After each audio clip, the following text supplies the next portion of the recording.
Hello everyone, ভালো আছো নিশ্চয়ই সবাই। আবার চলে আসলাম তোমাদের জন্য নতুন একটি ক্লাস নিয়ে। আজকের ক্লাসটি আমাদের ও লেভেলের থেকে একটি ক্লাস থাকবে, সেটা হলো ক্লোজ প্যাসেজ। তোমরা যারা ও লেভেলে পড়ো এবং ক্যামব্রিজ মেথডে পড়ো তাদের জন্য এই ক্লাসটি উপকারী হবে বলে আমার বিশ্বাস। দেখো, এখানে 2016 সালের 2006 এর মে জুন মাসে যে একটা প্রশ্ন এসেছিল, সেই প্রশ্নটি আমি সিলেক্ট করেছি, এটা আমরা সলভ করব। হ্যাঁ, আমি এখানে কিছু ইংরেজি লিখে রেখেছি, কিন্তু পরীক্ষায় এভাবে থাকবে না, তোমরা জানো তো। আর প্রথমেই বলবো যে ও লেভেলের জন্য এই ক্লোজ প্যাসেজের জন্য সব থেকে বেশি দরকার যেটা, যে কেন তোমার তুমি ভালোভাবে ক্লোজ প্যাসেজটি করতে পারবে। আমার ধারণা যেগুলো আছে তোমাদের এই ক্লোজ প্যাসেজের পাশাপাশি এই পার্ট টুতে, পেপার টুতে, তার মধ্যে ক্লোজ প্যাসেজটি তোমাদের জন্য কঠিন হয়ে যায়। এর অন্যতম প্রধান কারণ হলো যে যারা খুব কম ভোকাবুলারি জানে বা শব্দার্থ জানে না, বা খুব কম জানে, বুঝতে পারে না, এটা কিন্তু সহজ, আমি বলবো এটা খুবই সহজ। শব্দার্থ যে যত শব্দার্থ জানবে তার জন্য এটা তত সহজ হয়ে যাবে। এখন আমি তোমাদেরকে বলি যে এটা কিভাবে তোমরা আহ পরীক্ষায় এটা সমাধান করবে, বা এটা কিভাবে করা উচিত, সেই বিষয়ে আমি কথা বলবো। এখন দেখো, প্রথমে যখন ক্লোজ প্যাসেজে তুমি আসবে তখন যেটা করবে যে এই যে যে শব্দার্থগুলো তুমি আগেই কিন্তু সলভ করবে না, এখানে লেখা শুরু করবে না।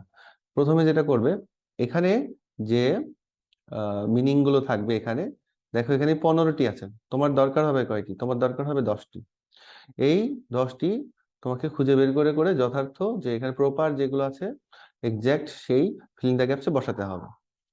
তো প্রথমে যে কাজটা করবে সেটা কি? সেটা হলো যে এই মিনিং গুলো একবার পড়ে নেওয়া, প্রয়োজনে দুইবার পড়তে পারো। দেখো, পরিচর্যার কেয়ার, সহজাত, ইনবর্ন বা ইন্ট্রিনসিক, তারপর ক্রমশ, গ্রাজুয়ালি বা আস্তে আস্তে, হ্যাঁ, বিকল্প, অল্টারনেটিভ, অমর্যাদা, এখানে বানান ভুল আছে, অমর্যাদা, ডিসঅনার, ডিসরেসপেক্ট, খেলা, প্লে, আপন, ওন বা নিজের, হ্যাঁ, আপোষহীন, আনকম্প্রোমাইজড, নতুন, নিউ, সংযোগ, কানেকশন, দায়িত্ব, ডিউটিস বা রেসপন্সিবিলিটিস, সচেতন, কনসাস, দেখার, টু সি, দূষিত, কন্টামিনেটেড, পলিউটেড, হ্যাঁ, সমাধান, সলিউশন।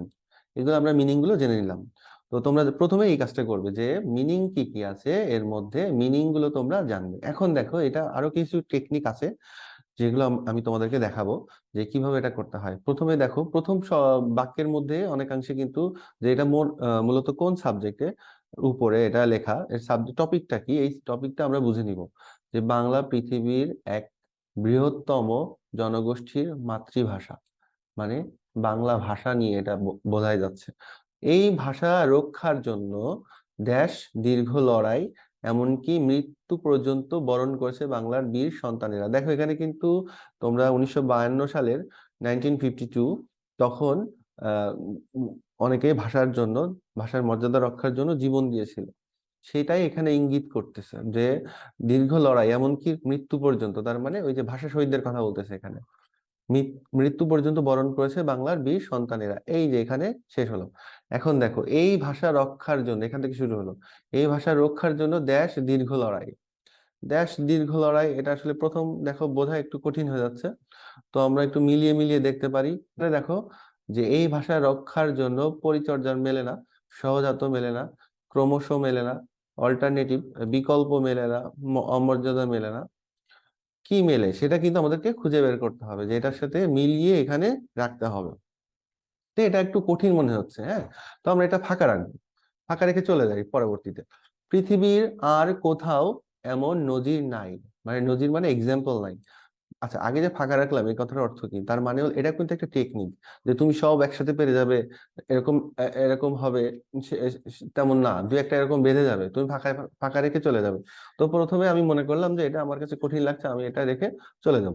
দেখো, পৃথিবীর আর কোথাও এমন নজির নেই, তাদের উত্তরসূরি হিসেবে আমাদের উপরে দেশ বর্তায়, তাকে লালন পালন করার। তাদের উত্তরসূরি, উত্তরসূরি মানে কি? যে সাকসেসরস, পরবর্তী নেক্সট জেনারেশন, হ্যাঁ, তাদের মানে আমাদের যে 52 সালে যারা ভাষা আন্দোলন করেছে তাদের উত্তরসূরি আমরা, আমরা পরবর্তী জেনারেশনে আসছি, তো আমরা হলো সাকসেসরস। তাদের উত্তরসূরি হিসেবে আমাদের উপরেই ড্যাশ বর্তায়। আমাদের উপরে কি বর্তায়? মানে বর্তায় শব্দটার অর্থ কি? বর্তায় মানে আহ যে আমাদের উপরেই পরে আর কি, আমাদের উপরে এসে এটা পালন করতে হবে, এরকম কিছু। আমাদের উপরেই ড্যাশ বর্তায়, তাকে লালন পালন করা। লালন পালন করা ঠিক যেমন একটি চারা গাছকে বড় করতে আমাদের ড্যাশ দরকার হয়। দেখো এখানে দুইটা আছে, এই সেন্টেন্সের মধ্যে দুইটা বাক্য, দুইটা শব্দ আমাদেরকে বসাইতে হবে। তাহলে কি আমাদের তাদের উত্তরসূরি হিসেবে আমাদের উপরে ড্যাশ বর্তায়। ড্যাশ বর্তায় তাকে লালন পালন করা ঠিক যেমন একটি চারা গাছকে, চারা গাছ মানে কি? ছোট গাছ। ছোট গাছকে কি করতে হয়? বড় করতে কি করতে হয়? আমাদের ড্যাশ দরকার হয়। কি দরকার হয়? দেখো প্রথমেই আছে এই যে পরিচর্যার দরকার হয়। হ্যাঁ, এখানে কিন্তু পরিচর্যা মূল শব্দ, পরিচর্যা হলো মূল শব্দ, তার সাথে রটা বাড়তি হিসেবে এসেছে। এই রটাও কিন্তু এখানে, এটাকে বাংলায় বলে বিভক্তি। এই বিভক্তি সহকারে মূল শব্দটা কিন্তু এখানে বসিয়ে দিয়েছে। মানে একটি ছোট গাছকে, চারা গাছ বা ছোট গাছকে বড় করতে তাকে আমরা কি করি? নার্সিং করি না? হ্যাঁ, সেই পরিচর্যার কথাটা এখানে বলা হচ্ছে। আমাদের পরিচর্যার দরকার হয়। তাহলে এখানে কি হবে? তাহলে এটা আমাদের হয়ে গেল। এটা কি? তাহলে আমরা এখানে এক বসাবো। এই দেখো এখানে এক পরিচর্যা, তাহলে এটা আমাদের, আমরা টিক দিব, এটা হয়ে গেছে। বড় করতে আমাদের ড্যাশ দরকার হয়, পরিচর্যার দরকার হয়। তাদের উত্তরসূরি হিসেবে আমাদের উপরে ড্যাশ বর্তায়। দেখো আমরা দেখি এখানে মিলাই। সহজাত না, ক্রমশ না, বিকল্প না, অমর্যাদা না, খেলা, আপন, এগুলো মেলে না, আপসীন মেলে না, নতুন মেলে না, সংযোগ মেলে না, কানেকশন বর্তায় না। এই যে দায়িত্ব, দেখো দায়িত্ব, ডিউটিস বা রেসপন্সিবিলিটিস আমাদের উপরেই পড়ে, যে আমরা এটাকে লালন পালন করব, নার্সিং করব। হ্যাঁ, এটা বোঝাচ্ছে। তাহলে আমরা পেয়ে গেলাম, এটা আমরা টিক দিব। তাহলে এটা হলো 11। আচ্ছা, সেই ব্যাপারে আমরা কিন্তু একটুও দ্যাশ নই। এই যে আমরা এটা দায়িত্ব পালন আমাদেরকে করতে হবে, এটাকে ইঙ্গিত করতেছে যে সেই যে তারা আমাদের জন্য ভাষা আন্দোলন করলো, আর এটা আমাদের উপরেই আমাদের দায়িত্ব বর্তায়। হ্যাঁ, আমাদের উপরেই পড়ে তাদেরকে এই ভাষাটাকে নার্সিং করা, ভালো করার, আরো বিশুদ্ধ করার আমাদের উপরেই দায়িত্ব বর্তায়। আর এখানে বলছে সে ব্যাপারে আমরা কিন্তু একটুও দ্যাশ নই। তো আমাদের যে দায়িত্ব, সেই ব্যাপারে আমরা একটু কি নই? আমরা একটু, দেখো পরেই আছে যে এখানে আছে সচেতন নই। আমার ধারণা এটাই হবে। দেখি আরেকটু আরেকটু দেখি। না, এটাই বোঝাচ্ছে যে সে ব্যাপারে আমরা সচেতন নই, আমরা কনসাস নই। হ্যাঁ, এখানে আমরা 12 দিব। তারপরে ভাষা যেহেতু একটা বহমান নদীর মতো, ল্যাঙ্গুয়েজটা কি? ল্যাঙ্গুয়েজ হলো একটা, এই যে বহমান নদীর মতো। হ্যাঁ, তো সেই কারণে ভাঙা গড়ার ড্যাশ চলতেই থাকে। এটা একটা টার্ম, তোমরা জেনে রাখো। ভাঙা গড়ার খেলা হয় সব সময়। হ্যাঁ, এটা তোমরা যারা একটু পড়াশোনা করবে, বাংলা পড়বে, দেখো এই শব্দটা চলে আসে, ভাঙা গড়ার খেলা। আমাদের এই নদী কি, নদীটা কি? নদীর এক পাশে গড়ে, এক পাশে ভাঙে। হ্যাঁ, তো এই ভাষাটাও এরকম, যে নদীর মতো ভাঙা গড়ার খেলা। দেখো খেলা আছে এর মধ্যে, এই যে খেলা। তাহলে এখানে কি হবে? এটা রাইট দিলাম, আর এখানে আমরা 6 দিয়ে দিব। হ্যাঁ, তোমাদের যদি ওখানে 6 থাকে, তোমরা 6 দিয়ে দিবা। তাই বলে অন্য ভাষাগুলোকে বেনজলের মতো হুড়মুড়িয়ে ঢুকে পড়ে আমাদের ভাষাকে দেশ করে দিতে পারে না। অনেক বড় কথা।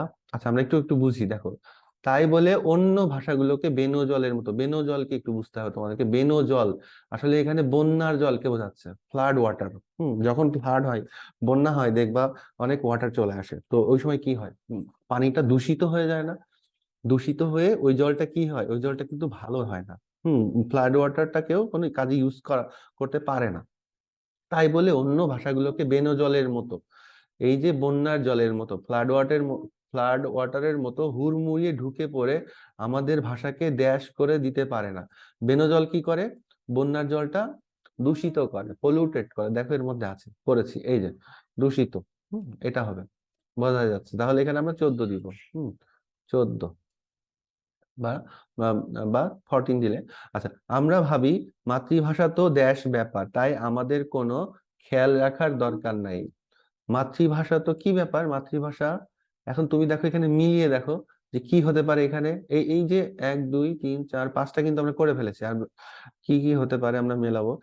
আমরা ভাবি মাতৃভাষা তো সমাধান না, আপন হইতে পারে। হ্যাঁ, আপন হইতে পারে, তো এটাকে আমরা রাখি একটু গোল দিয়ে রাখি। দেখো, মাতৃভাষা তো আপন ব্যাপার, মিলতে পারে।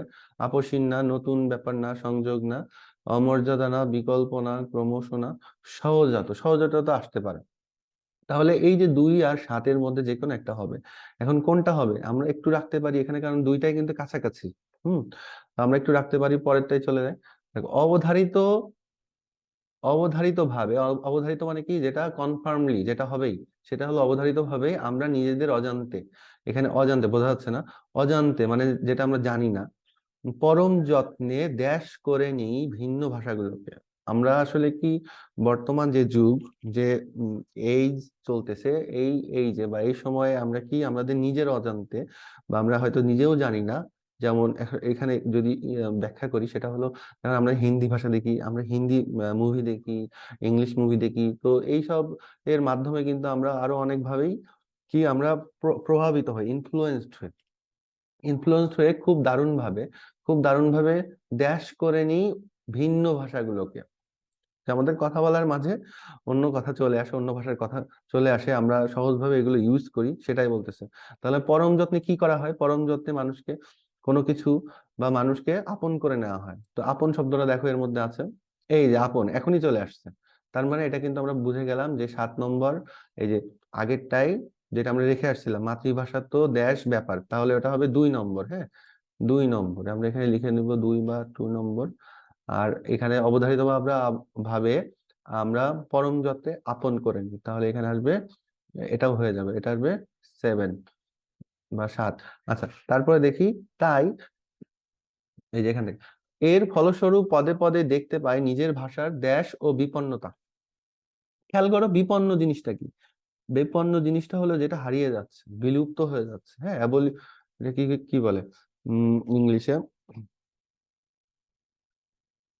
মানে এমন কিছু যেটা খুব রিস্কে আছে, যেটা হারিয়ে যেতে পারে, সেটাই হলো বিপন্ন। তো এর ফলস্বরূপ এই যে ঘটনাগুলো ঘটছে, এর ফলস্বরূপ পদে পদে সবসময় দেখা যায় যে কি, আমরা নিজের ভাষার দেশ ও বিপন্নতা, নিজের ভাষার কি হয়, অমর্যাদা হয়। এই যে অমর্যাদা দেখো, এখানে আছে অমর্যাদা, এখানে তাহলে 5। অন্যান্য ভাষার সঙ্গে প্রতিনিয়তই দেশ তৈরি হতে পারে, কিন্তু সার্বিকভাবে সেগুলোকে গ্রহণের ব্যাপারে আমাদের অনেকখানি সতর্কতার প্রয়োজন। আচ্ছা, নিচের লাইনটা আর পড়তেছি না, এখানে আর নাই। অন্যান্য ভাষার সঙ্গে প্রতিনিয়তই দেশ তৈরি হতে পারে, কি হতে পারে দেখো, আর কি কি বাকি আছে, ক্রমশ, বিকল্প, আপসীন, নতুন, সংযোগ, দেখার, সমাধান। তাহলে এখানের মধ্যে দেখো, অন্যান্য ভাষার সঙ্গে, এখানে অন্যান্য ভাষার সঙ্গে প্রতিনিয়ত আমাদের দেশ তৈরি হতে পারে, কিন্তু সার্বিকভাবে সেগুলোকে গ্রহণের ব্যাপারে আমাদের অনেকখানি সতর্কতার প্রয়োজন। আচ্ছা, দেখো এখানে যে শব্দগুলো আছে, সেই শব্দগুলোর মধ্যে এই যে কানেকশন বা সংযোগ, মানে অন্য ভাষার সাথে আমাদের তো সংযোগ হবেই, এটা বলছে, অন্য ভাষার সঙ্গে আমাদের সংযোগ হবেই, কিন্তু সার্বিকভাবে ইনডিড আমরা কি করব, সে আমাদের সেই সব শব্দ বা ভাষা আমরা যে একসেপ্ট করার বিষয়ে আমাদেরকে সতর্ক থাকতে হবে, কেয়ারফুল থাকতে হবে। আর দেখো এখানে কয়টি হলো, তারপরে আমি বলি, 1 2 3 4 5 6 7 8 9। আরেকটি আছে দেখো, ও আচ্ছা, আরেকটি আছে, এই যে প্রথম যেটা বাকি ছিল, তাহলে দেখো আর কি কি আছে, এই ভাষার রক্ষার জন্য দেশ দীর্ঘ লড়াই, এমনকি মৃত্যু পর্যন্ত। আচ্ছা, লড়াই, লড়াইয়ের কথা আছে, খেয়াল করো একটা ওয়ার্ড, লড়াই। লড়াইয়ের সাথে কি আছে আশেপাশে দেখো, বিকল্প, ক্রমশ, না, নতুন, এই যে আপসহীন। লড়াই যখন হয়, একটা লড়াই, দারুণ একটা লড়াই, কিন্তু আপোষহীন হয়, কোনো কম্প্রোমাইজ হয় না সেখানে, তাহলে এখানে হবে 8। এইভাবে তোমাদেরকে মানে কানেক্ট করতে হবে একটা শব্দ, যে খুঁজে বের করতে হবে এইভাবে, যে কোন একটার সাথে, কোন একটা শব্দের সাথে নিচের একটা শব্দ মানে কানেক্টেড, এই কানেকশনের বিষয়টা তোমাদের খুঁজে বের করতে হবে, তাহলে তোমাদের জন্য এটা আরো ইজি হবে। তো এরকম ক্লাস আমি আরো নিয়ে আসবো তোমাদের জন্য, আশা করি তোমাদের আরো ভালো লাগবে, তোমাদের জন্য সহজ হয়ে যাবে এই বিষয়টা। এছাড়া ও লেভেলের আরো যেসব বিষয় আছে, ধরো বাক্য রূপান্তর বা সন্ধি, বা অন্যান্য যে বিষয়গুলো আছে, রচনা, চিঠি, যাই আছে কিনা, হুম, সেগুলো আস্তে আস্তে আমি ভিডিও নিয়ে আসবো, তোমাদের ভালো লাগবে আমি আশা করছি। ভালো থেকো সবাই, বাই।